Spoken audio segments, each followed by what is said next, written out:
can you say your name, where you're from, and then where you are in the family tree, and when you served on the board? Yeah. My name is Fred Moon. I grew up in New York City on 89th Street, right across from the Guggenheim Museum. Went to Trinity School up on 91st Street.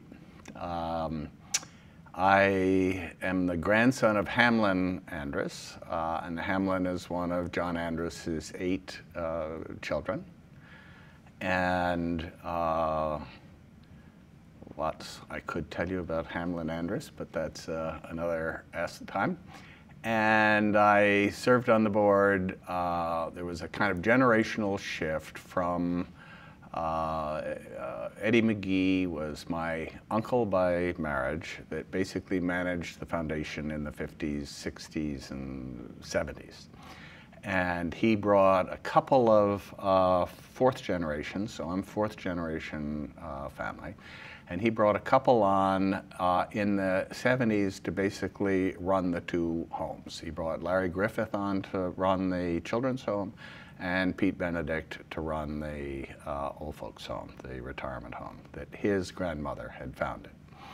And so there was going to be a new wave. So there were 4 of us that came on in the mid-80s, and I served for the mid-80s, 85, probably till over 20 years, to 2010 or so. I chaired the foundation for 5 years during that period. I was the treasurer and chair of the finance committee for all of that period. And when we divided up into program committees and had people, board members kind of chair those committees, I chaired the Effective Citizenry Committee, which I was largely responsible for establishing here.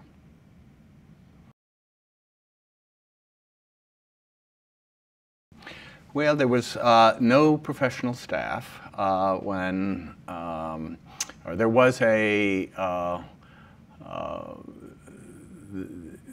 all grant making prior to our arrival, this sort of new team's arrival, was oriented toward the homes.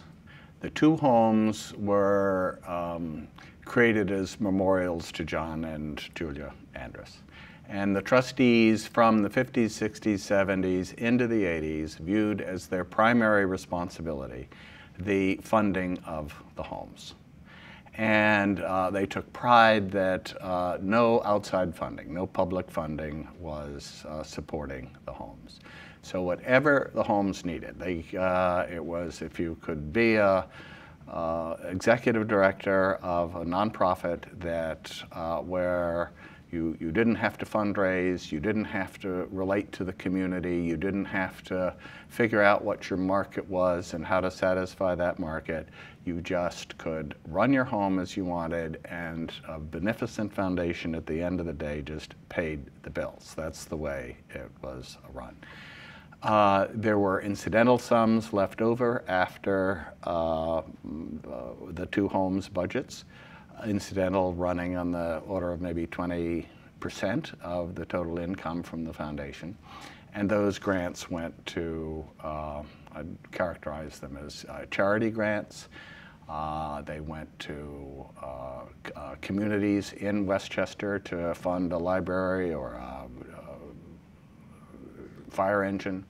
And there were some named programs, and they just went in big chunks so there was a named program in health. And so big chunks went to Johns Hopkins. But there was not a hint of anything strategic, not a hint of any working toward an idea to accomplish something in any particular field. So would you like to hear about the transition? Yeah, definitely. So the transition, there were 2 aspects of the transition. One, realizing that the homes operating that way were not as good as they could be. It was easy for the people that were there But if you didn't have to define your market, you didn't know who you were trying to get to come to your service, you didn't have to fundraise and engage in community awareness, you didn't have to relate to the town as a good citizen in the community, you know, you're a cloister, and they were cloistered entities. So some of us said, you know, we're going to transform the homes as a way that is, in a way that is going to be good for them and good for Surdna. Because it was taking, they were taking 60, 70% of the Surdna annual grant budget. And if we could diminish that, then we would have a volume of income where we could do some really significant things at Surdna. So that was and at that time, every director of Surdna sat on each of the two homes. So it was 100% overlap. So we would come in for meetings, and we would go to a Surdna meeting, then we would go to the home, the old folks home meeting, same people go to the old folks home, children's home. And so it was a difficult process to transform those institutions, to get them to think of fundraising, to think of taking public funds. There'd been a mantra that Eddie McGee and other family members had, which it was a badge of honor that no public funds were ever asked for. And some of us felt, wait a minute, you know, our collective society has determined that care for the elderly and care for disabled young people is part of the social good and community good, and there were state programs and federal programs that all you had to do was apply, you know, and public money was flowing. The retirement home had been founded before Social Security and before Medicare and Medicaid, so you know that was a change. New York State had all kinds of programs funding education for disabled. So it was. Well, we may have to pause. Mm-hmm. Where you were. Well, I'll back. So for each of the homes, there were public funds that for a decade or more in the 80s, in the case of Medicare and Medicaid and even New York State funding for disabled students that had been around for 10 or 15 years. And all we had to do was apply and ask. And so that was kind of the first step. The second step was building a more community board, talking to community members about the institution and how it could serve them so that they were positioned in the community to serve the elderly and the young people, and to begin to fundraise. You know, I mean, who of us now knows a nonprofit that doesn't naturally engage in fundraising? And the best of them do it as a win-win. You know, not only does it give money, but it is an outreach into the community. There are people that become passionate about it and help in other ways besides just giving money. So each of those two homes had its own path along that journey. The children's home was a little more of an early adopter and accepting than the old folks' home was. But we moved in that common direction for both, and Surdna was the winner, because then we went from 60 or 70% of available grants down to 20%. I'm just guessing, order of magnitude on those numbers. So then the second step was to hire an executive director. And so there was a search committee, and I was on the search committee that hired Ed Skloot.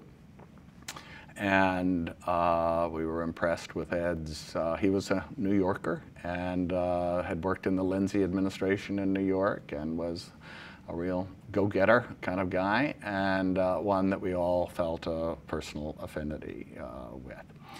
And so we hired Ed, and just as we were working through this, what I just described with the lowering the commitment to the homes, so he had a more significant sum to work with.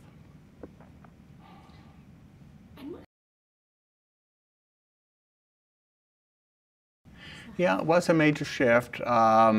A family member, Eddie McGee was family by blood, but he was a family member, and there was some thought of choosing a family member at that time, but we felt, on balance, it would be best to have an outside person.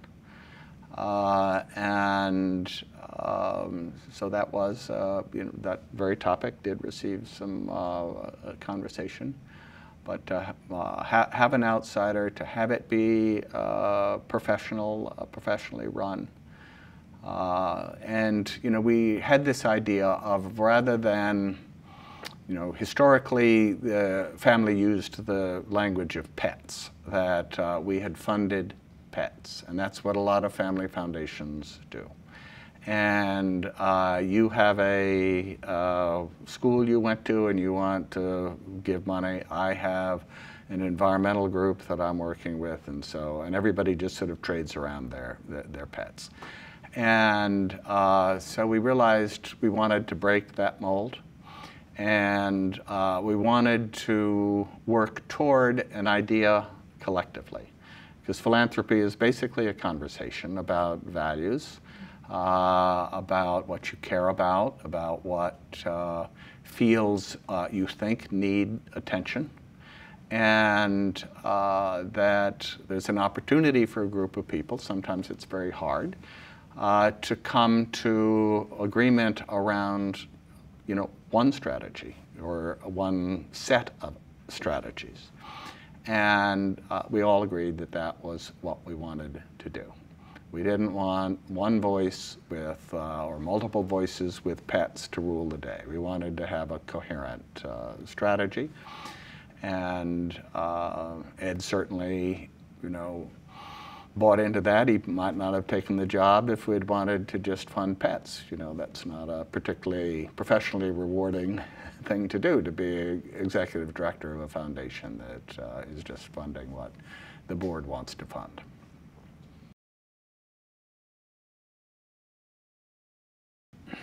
Well, that was exactly the nomenclature, family values. And so we did round robins and discussions about what were those family values. We went back to John Andrus the first.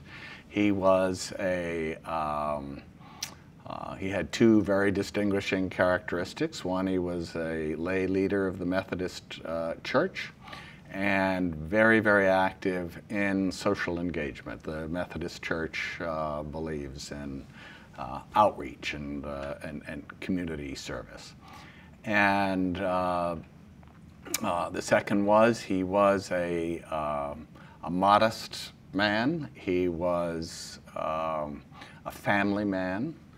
And so we looked at sort of the values that came from him, and in terms of his personal attributes and his sort of religious community service. He was a four-time congressman from Westchester. He was a mayor of Yonkers for many years. He was a trustee of Wesleyan University. So he was a very engaged man himself in community service, public and private service. So we took those values, and then we took the values of people on the board. And the environment was the one that was the lead one. In terms of population, in terms of resource growth, in terms of resource management, So that was the first. Community, building healthy communities was the second. We had a series of meetings where the board would do its own work and come up with competing ideas, and then we'd present them to each other. We'd go on retreat. And there was a very significant one down in Chica in Florida where we went for 5 days. And the effective citizenry and arts education were the two that emerged from that. So, board members had done their own work. Ed and the staff worked collaboratively and brought resource people that knew about the field. So we would come in and think not only about what the need was, but what the successful strategies might be. How would you construct a grant-making program? 'Cause it's one thing to just identify a problem, and it's another to actually think about building a program that can hold, that can be consistent, and you know what's in and what's out. One of the toughest things being a philanthropist is knowing what's out, because everybody is constantly pushing you to tell you that they are in, and so where that line is very important.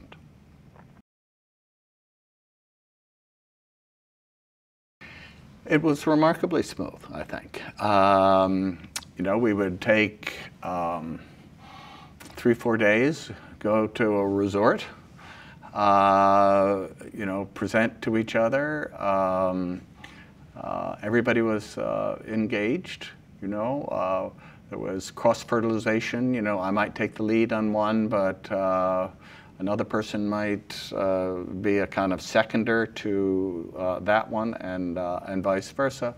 And I think we created the sense that there were no losers, that everybody felt excited about what we did. So I don't think anybody walked away from that process feeling that they hadn't been heard or were really disappointed and couldn't get behind what we were doing.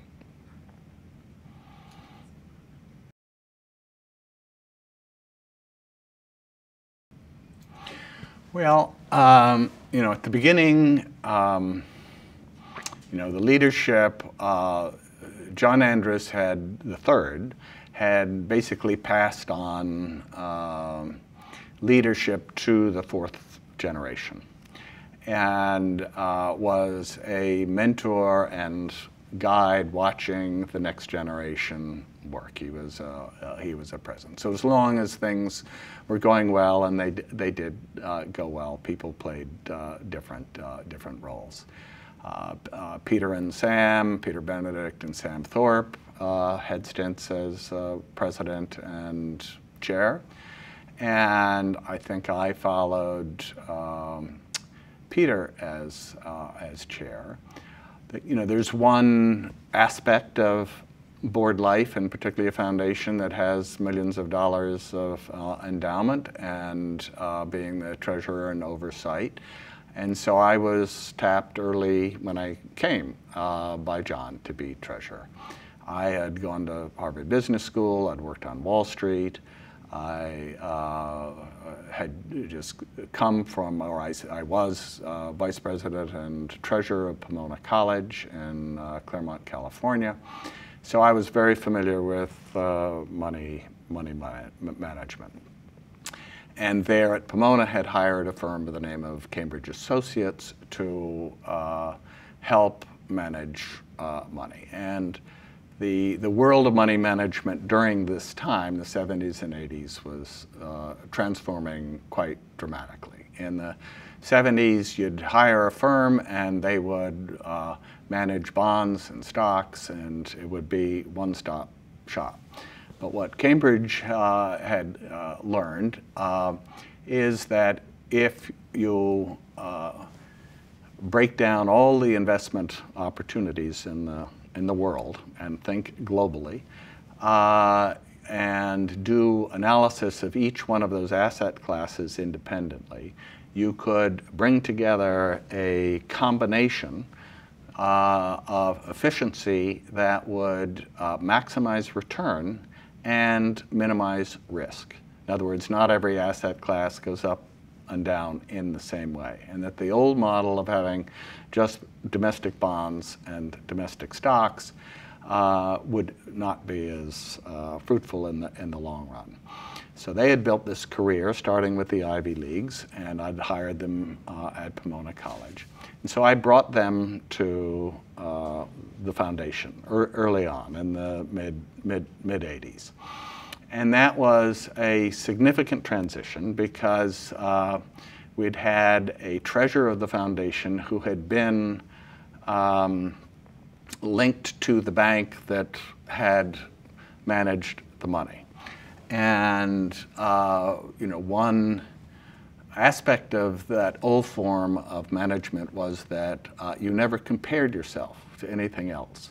You didn't know how you were doing against the market, and people just talked about what they wanted to talk about, which was their winners, And Cambridge's approach was to set benchmarks, put together these collection of different asset classes with different attributes, a thing called the efficient frontier. So you just kind of, it was just a mathematical model that would look at the volatility of all of these different asset classes and optimize in a way. And that was anathema to the people that were in place, and it took a while because they were still in place when I came aboard, and I was, the young upstart at the time. And but it soon migrated to Surdna and to both of the homes who hired Cambridge. And the Mark would probably remember better than I, but we basically ran from somewhere in the 200 to 300 million over my tenure, and we hit $1 billion at one point. And so that was a great indicator of, and if you look just historically over that time, because prior to Cambridge doing its work, and it was doing it for nonprofits, starting with the Ivy Leagues and the major foundations and arts organizations in the country. Pension funds and corporate funds were the largest and most successful pools. And suddenly this Cambridge model that I've just described became the winner, not only because of the model, but because they were also patient investors. And foundations and universities and colleges can be patient, and because they don't have stockholders that are yelling at them about what you did last quarter. And patience and consistency is an attribute in investment management that pays over the long haul. So Surdna was the great beneficiary of that, and it's an achievement that I feel good about, and that the CFO that we hired, Mark Devenage, feels good about as well.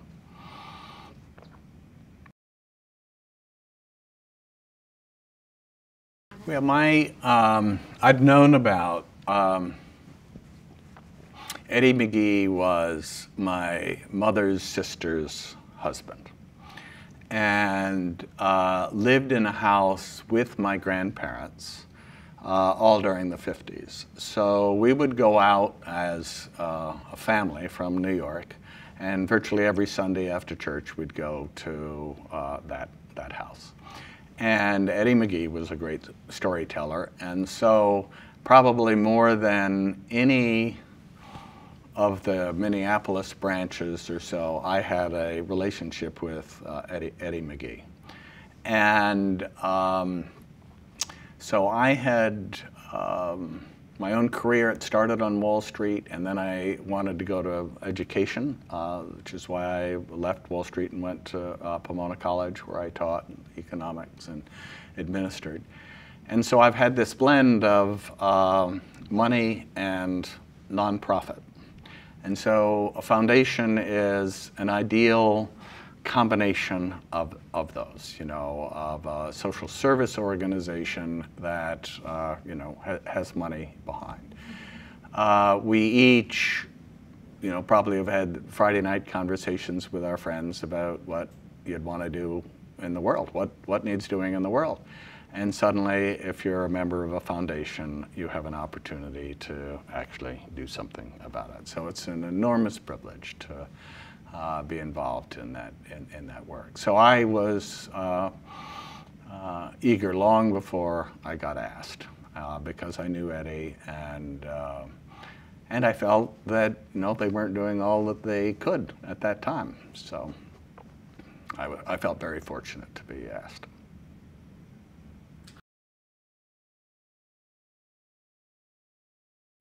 Well, that the homes, I think I've covered it. The homes were taking all of the money. They weren't as good as they could be, and the money was being given to, it was lovely to give money to build a fire station, or because somebody's on the board, to fund scholarships in their name.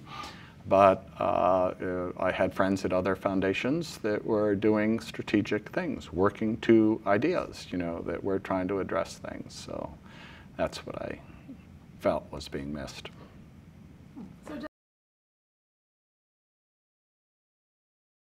Yeah, and it sort of links into the sort of balance between a professional foundation and a family foundation. Because if a traditional family foundation, the family are very involved in grant making, and with Ed we had to articulate a balance between that, where the board was setting policy, but still engaged in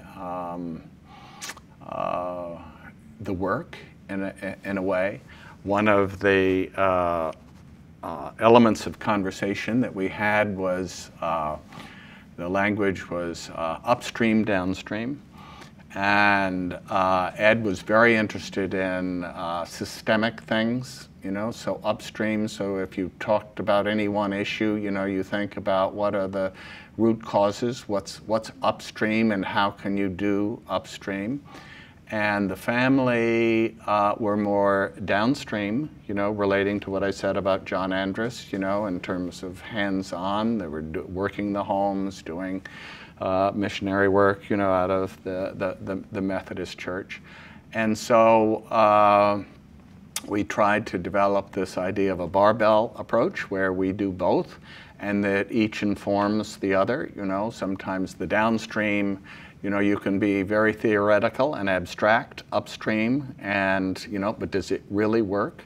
So we tried to do both of those, where because Ed had a brilliant mind at doing upstream thinking, and sometimes it would just kind of stay up there, and so we'd do some downstream things.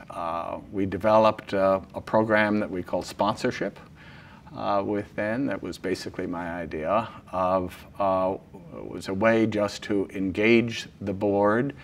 It was getting us, because some boards don't really know what the guidelines are. Staff is really determining and sort of what's in and what's out. So the idea was that a portion of the funds, a board member could go and resource an idea and suggest it. It had to fit the guidelines. It had to be in there. But most likely it was downstream and local. It had to be a demonstration of the more abstract idea that the upstream thinking was doing. So it flowed. And that was ever had a kind of creative tension between board and staff. I thought it was a good idea, and Ed sometimes, had, he wished that, no ideas other than the ones he had suggested would even come to the table. But it was a way of board engagement, I think.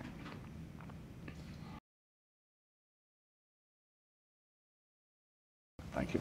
One example while I was a board member was of a group, and a friend of mine in Portland, Oregon, had a program he was developing to try and support sustainable communities in the Northwest. And he had the idea of starting a bank.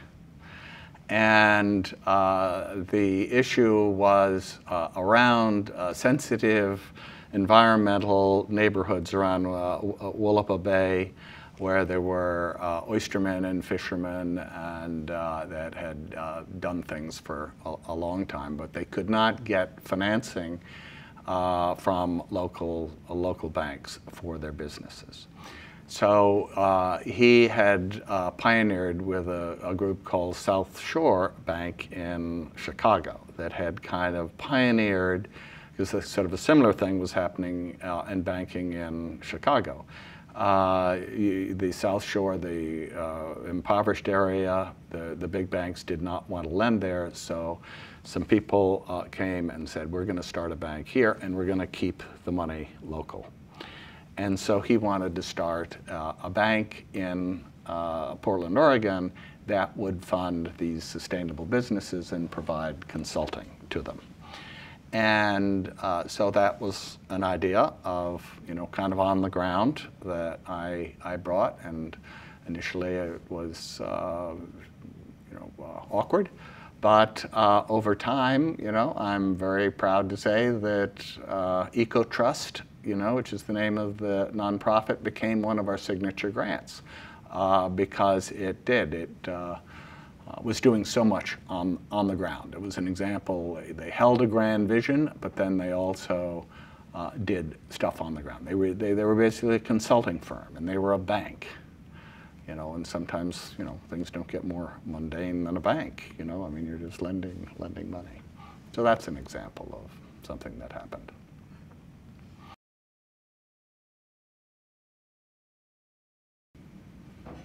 Well, it's interpersonal. It's a family. We were trying to define what a family foundation was. We were willing to give up this idea that we were funding pets, but we also didn't want to be potted palms, if you catch my meaning. A professionally run foundation would like it to be that they get to, be the sources of information, the definers, and the more people you have in a conversation, the more difficult philanthropy is. If two people came together, if you and I came together and we wanted to give money away, we'd have differences, but we could come to some agreement. You get 12 people together. There are many more perspectives. Ed had a staff of eight or 10, so he had that dynamic within his own staff, and these are full-time professional people that are going to the meetings, going to EGA, going to all these meetings. So they have knowledge, they have contacts with other foundation people about what they're doing. There's no doubt they're way ahead of the curve in terms of being able to make good, sound judgments. And then you have a family of goodwill and intelligence come in and say, hey, wait, we want to play a little bit too. And so there's just a built-in awkwardness there that, was, I think, handled respectfully, and but there were moments of abrasion.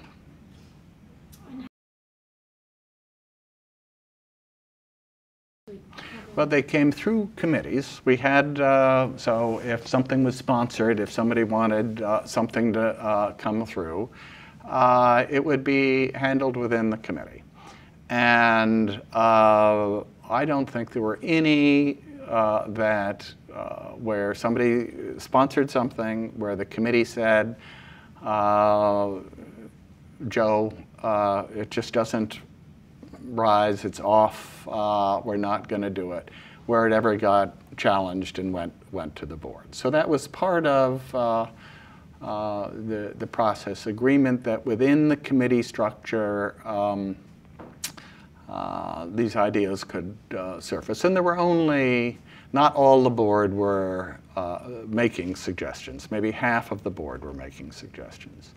And then in other cases, it sort of migrated where Ed would say, oh, I'm interested in this thing in Minneapolis or in Florida, and where he would tap a board person to be an extension, check this out. It's where he really embraced it. So, you go make a visit. I think it sounds good. So it worked both ways. And when it worked that way, that was probably the smoothest and easiest.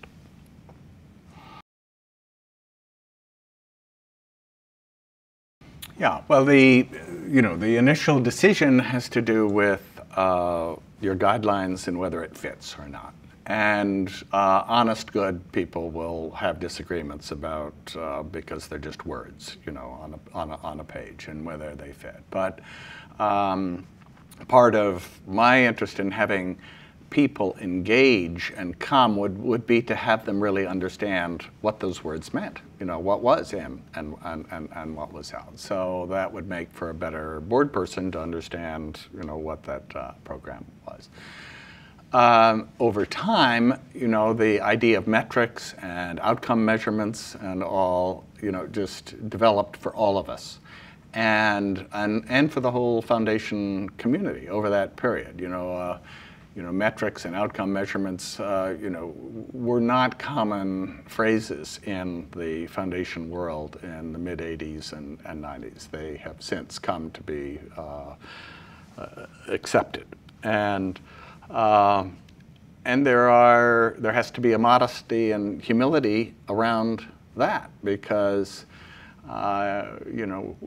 human beings are defining an outcome and saying, okay, we achieved that goal, that's great, but then lo and behold, there's an unintended consequence that pops up, and you say, oh my gosh, I hadn't thought of that. And so even the best, and an example of that is, we funded a friend of mine who's one of the best youth workers I've ever met, and she just has after-school programs that empower kids. And she would, engage in all of these projects. Kids would build skate parks and do things after school. She would, she knew the mayor. This was out in Oakland and Berkeley and the West Coast, and she'd kind of tee things up, and so the kids had an experience and said, oh, this is great. I now know what it means to be engaged and to do something. And then she talks to them 5 years later, and no one is being an intermediary, as she was, to kind of tee it up. So the real world, and so then there's this huge gap. And they said, oh my God, I thought that I could do this, and now I can't do it. So, your goal was to, get somebody confident and willing to engage.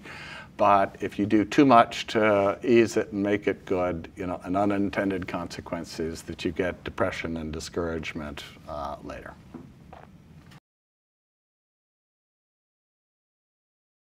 Happy stories. Happy story. Well, sometimes happy stories need hankies. That's true. Oh, let's see, where am I going to put this so it doesn't, I'll just take a sip.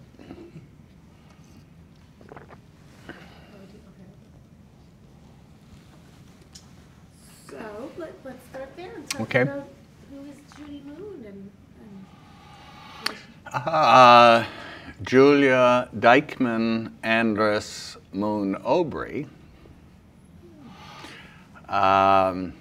For her 90th birthday, so I have to sing Julia Dykman Andress Moon Aubrey, we love you. That's how it began.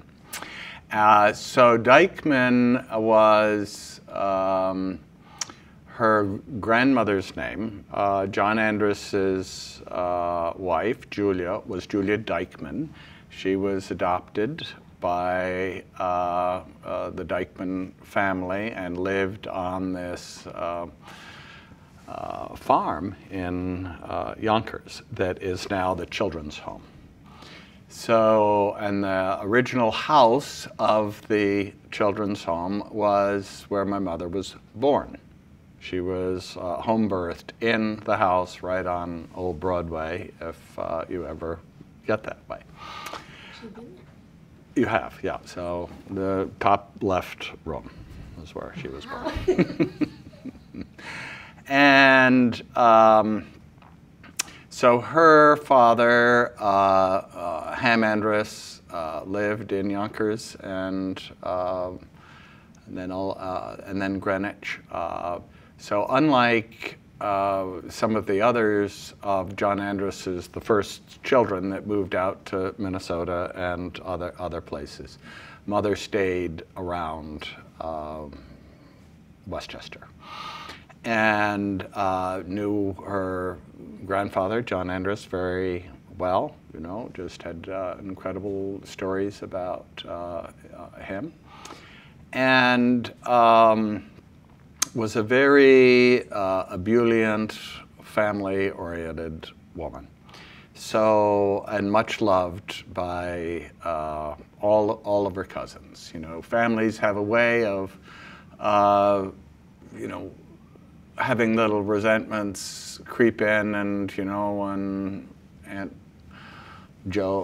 Mary or so, you know, and we don't do that, and I remember, but you know, Mother did not have that kind of memory, or was not drawn to,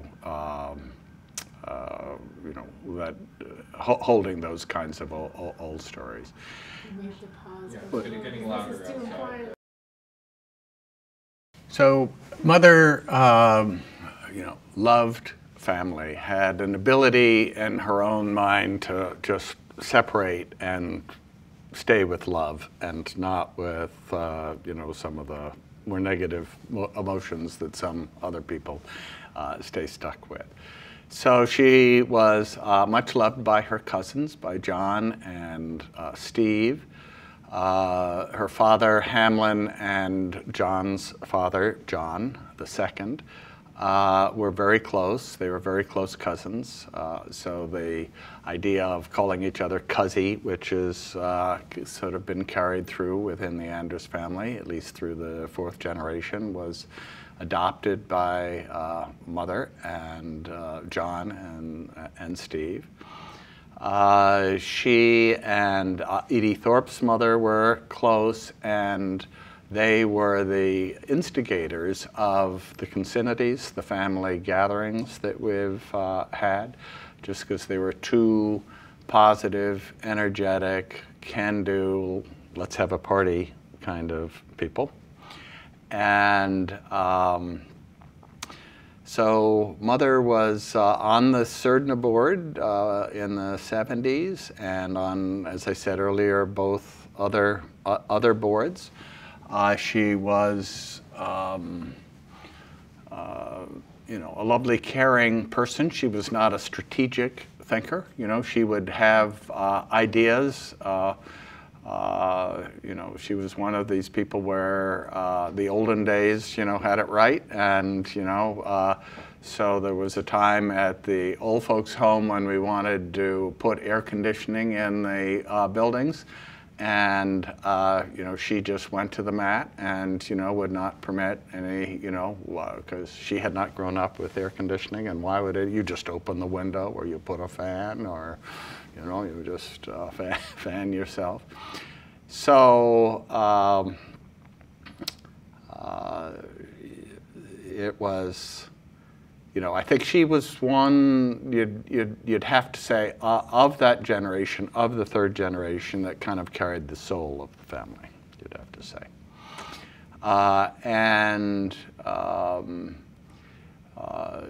Because the soul and the heart.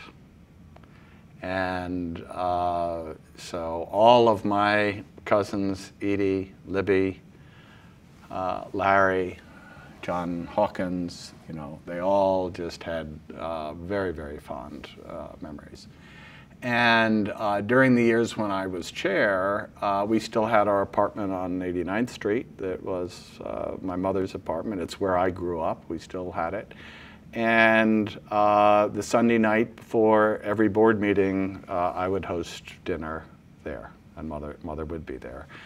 And so our family apartment became, for about 10 years, the sort of social center, the physical center of the Surdna board. Then we'd come down. But and if we wanted a retreat, you know, we had some retreats there. So that carried Mother's energy. And, you know, at her death, a lot of family showed up for the funeral. So she is missed.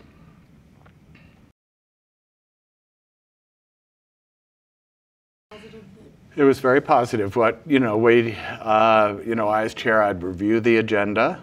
You know, it was just family. Ed and staff were not typically at those meetings. It was a time for the family to get together. We'd go around the table and do updates, you know, on our personal lives and share what was going on with each other.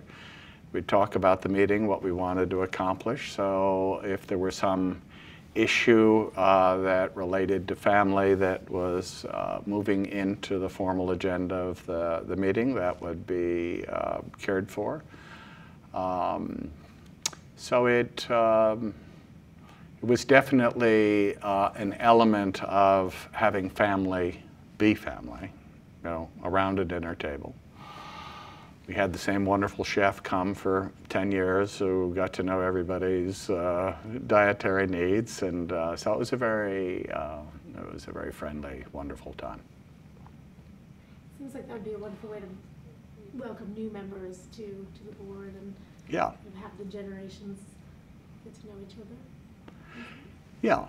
And there wasn't too much of that in those early years because we had just come on as the fourth generation. And it wasn't, you know, so I'm talking about the 10 or 15 years before Josie and the fifth generation came aboard. But so we weren't doing it at that point. But you're absolutely right. That would have been a nice integration.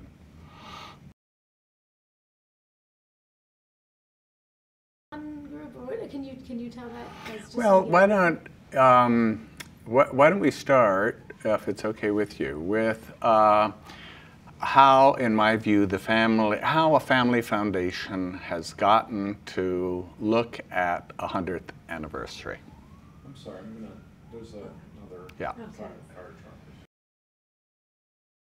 truck. So I think, you know, one of the interesting things about Surdna is that it is coming up on a 100th year anniversary, and which makes it quite unique in the philanthropic world and as organizations, even in corporations. You know, you have family foundations, you have family corporations, and often they don't last as family entities into the fifth and sixth generation. And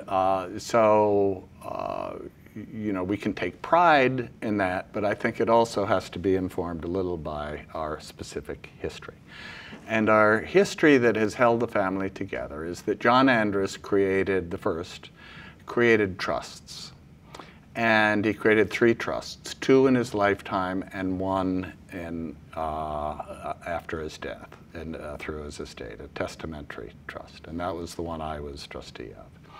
But and the way trust law worked back then is it could exist, the trust could exist as long as somebody who was living at the time of the trust was formed was alive. So John chose 6 of his grandchildren to be the measuring lives of these trusts. So 2 for Trust 1, 2 for Trust 2, and 2 for Trust 3. And from the early 30s through about 1980, all of those trusts were in place. And Surdna had no money. no corpus. Family had no corpus. All they had was a percentage of the trust. So for all of those years, the foundation didn't manage its own money. It simply got a quarterly distribution from the trusts. The trustees of the trust were family members with a bank, and they were the trustees of the foundation because they had the money, and the family knew each other. Because every quarter they got a list of John gets 7%, Joe gets 2%, Surdna got 45%. And they basically, for the second and third generations, that was their livelihood. I mean, people had jobs, but the trusts were large enough that that was significantly their livelihood, and they knew each other through that vehicle. Because when you think about a family, say at the 5th generation, and then you work back, you don't look from the top and look at that lightning bolt of John Andrus, a great great-great-grandfather coming down, but you look at it from the point of view of the 5th generation, and how many great-great-grandparents do they have? They have 16. The 7th generation will have 32 great-great-great-grandparents. So what are the chances, how do you hold together, any conception of this is the family when, somebody, if you have 16, could be a governor of Arkansas, lots of ways in which family could be defined.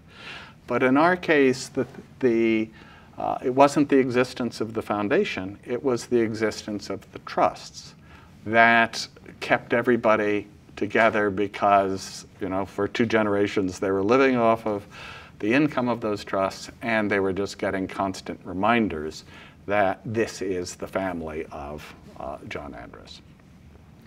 And so the 2 large trusts, the 4 measuring lives, died in the late 70s. So by 1980, the 2 big trusts had been distributed, and that's when Surdna actually got money to manage itself. It got distributed from the bank. And it has been only in the last year or so that the final trust, Trust 3, has ended. Because John Andrus III was a measuring live with my mother, and my mother died 5 years ago, but it stays in existence until the last measuring live, John Andrus at 102. So even to this day, there are lists that come from the bank that list family members. But in another month or so, that will end. So this family that has had this 80-year run of being listed as a family in this significant financial way is coming to an end. So it kind of begs the question, what is going to hold together identity of this group as a family going forward now that this very significant chapter is over? And for a kind of related example is AOH, which is the retirement home. And that sort of emotional attachment to this family has just come down through the ages, through 2nd, 3rd, 4th, because of this kind of financial identity and cohesion. And emotionally, people are attached to holding on to kind of these stories and who these people were. Over time, this will just dissipate. In another generation, people will wonder, why were people behaving that way? It will dissipate. And a challenge for the the current board of the retirement home, I chaired the board of the retirement home for a number of years and was instrumental in 12, 13 years ago doing a merger with an independent entity in New York to basically let go of the family ownership and control in the interests of having it be a community-based and professionally run entity. And it didn't work for a variety of reasons. You know, there were some very egregious sort of personal misrepresentations on the other side of the partner we chose that resulted. But the basic idea of letting go of family control was sound. And now that still exists with my daughter is one of them, Beth Sjogren is one of them on the board now, trying to hold on to family control in a way that, you know, in my view, does not make sense anymore. The best thing to do is to do the best business decision for the sake of the entity entity at hand. I was telling others earlier this morning, the Catholic Church, as an example, had hospitals all over the West Coast that were run by priests. They, at a critical moment about 10, 15 years ago, said, we're going to give these to a for-profit entity. We're going to give our $4 billion in endowment assets to them. We're going to give the fee property to them because, you know, that is best for that field. And at some point, a family that has been attached and, you know, doing things for, you know, waving that family flag, I think has to be prepared to do the same. Relating it to family foundations, and it's why, you know, number of years that I went to family foundation conferences or Council of Foundations and says, you know, tell us how you've done it, you know, because most family foundations, when they get to like the third generation, you know, just kind of fall apart. And they either spend down, which often the donor, the funder wants to do. If there's a lot of money, they tend to migrate into professional foundations like the Ford Foundation or the Rockefeller Foundation. Recognizing that the family dynamic, the family, there are too many. There's nothing that holds the family together like, you know, dinners around the table. There's no common grandmother, you know. Each family, if you've got 32 great-grandmothers, you know, you've got a whole bunch of grandmothers to choose to go have your Thanksgiving dinner with. You know, it's not this Andrus one exclusively.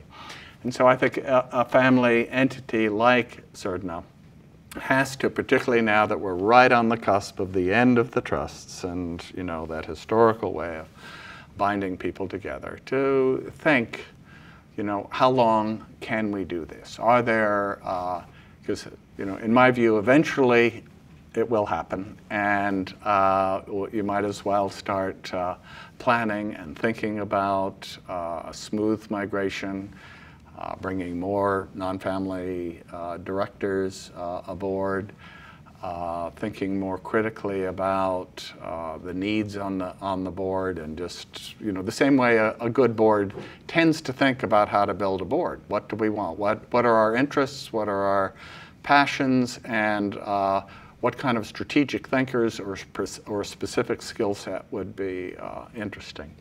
Rather than, in the past, we've thought about family branches and making sure that the Andrus family branch, you know, only had one representative, and another family branch had one. You know, kind of familial things that over time are just going to lose importance.